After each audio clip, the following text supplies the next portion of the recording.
Hey guys, it's Sam, and this is my spoiler-free review for The Mad Ship by Robin Hobb. This is the second book in the Live Ship Trader series. I have done a review for the first book, so I will link that on the screen. There will not be spoilers for this book in this review, but there might be for the first book, because I'm just going to pick up where we left off. So if you haven't read that book, go ahead and check out that video. So this book picks off pretty much right where we left off in the first book. We are continuing to follow the Vestrit family and the Live Ship, and Kennet, who has taken over the Live Ship, and what's going on in Big Town with like the Big Town traders and the new traders and the old traders and all of that, and then the family quest to get the ship back and save their family like from ruin, and Althea trying to get the ship back so she can captain the ship, and her and Brashen's whatever.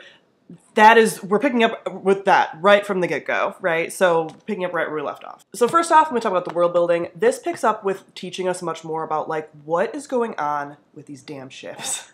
And the world building in here, like, so everything that Robin Hobb does is complex and layered, and there's no right answer, right? So we learn more about the ships in a way that makes you, or at least it made me, very conflicted about the ships. The ships are so cool, and I still really love them, and there's a lot of stuff about the ships, and the ships as a resource, and so we learn a lot more about the ships, the connection to the serpents, all of that, the connection to the Rainwild area, and like all of the secrecy and mystery around the ships. We get more of like the Rainwild area and things, and kind of like what that area looks like, which was super cool because the Rainwilds are like essentially like a forest town, forest city, and I love that. They like all live in like big trees, and it's beautiful, and I want to live there.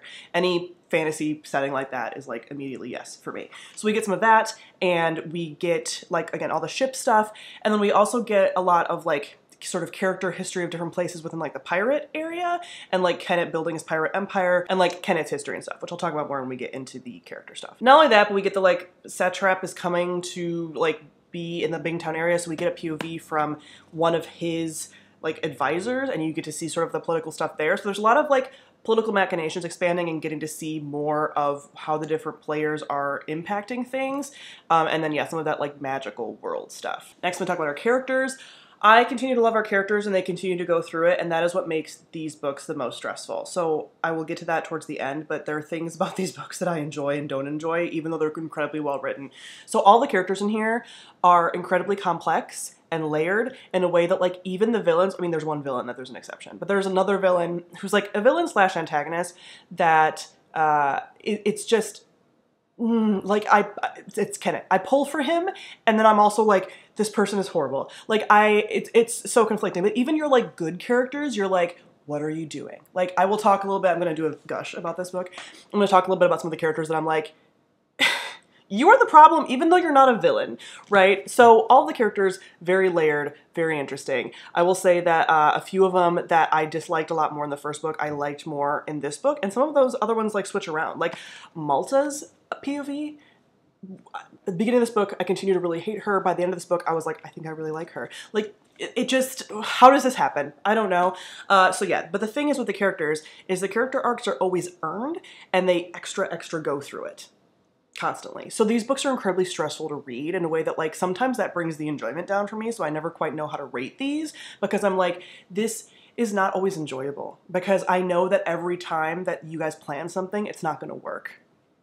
And I hate that. But last, we talk about the plot. That kind of leads into the plot of like, it's long, these are long books, and they're very character-driven books. So there's some plot stuff happening, but there's a lot of meandering. There's a lot of us learning character backstories and political machinations, and again, things not working out the way that you want them to. Or like Robin Hobb is really good about being like, hey, we're setting this thing up, and then all that actually doesn't matter, and we're going a different direction. But in a way that makes sense, not in a way that is bad writing.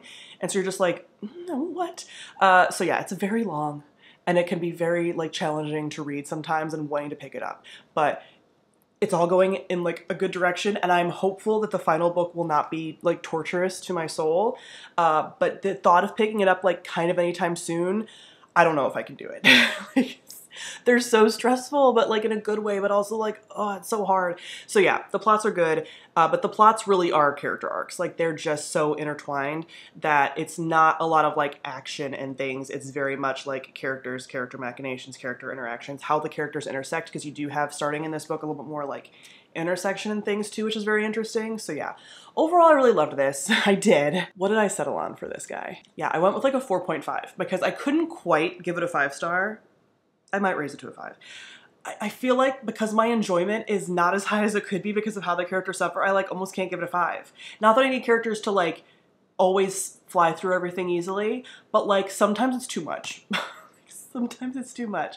So yeah, it's like between a 4 and 5. I mean, the series overall is gonna be 5 stars and I know that, but like sometimes the experience of it is hard. But yeah, I'm going to be doing a gush about this to talk about some key character things. So I'll link that on the screen if you want my more spoilery thoughts. But comment below and let me know your thoughts on the Mad Ship. Thank you all for watching. I'll see you guys soon. Bye.